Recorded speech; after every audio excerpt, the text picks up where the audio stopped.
Are you brave enough to join me on this terrifying journey? Tonight, we'll uncover the most spine-chilling stories from the depths of darkness. Grab your flashlight and let's dive in.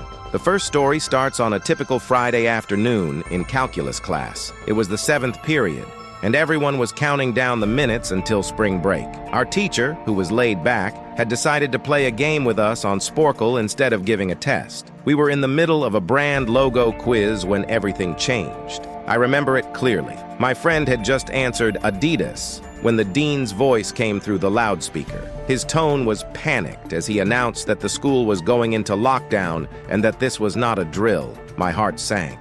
Our normally calm teacher jumped into action, shutting off the lights and telling us to huddle in the corner of the room. For the next few minutes, we sat in silence, the usual buzzing from the overhead panel suddenly stopping as the school cut all power. It became clear that this was serious. Not long after, we heard a man screaming in the hallway. His voice grew louder as he approached, and 2 girls in my class started crying.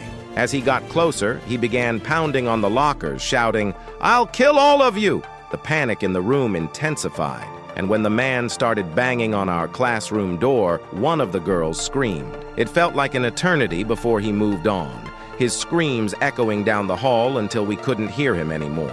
About 10 minutes later, though it felt like an hour, the dean came back on the loudspeaker. He explained that a mentally unstable person had entered the building and assaulted a woman at the front desk. They weren't sure if he was armed. Although they couldn't find him during their sweep of the school, the teachers were instructed to keep the doors locked and resume classes. The most disturbing part?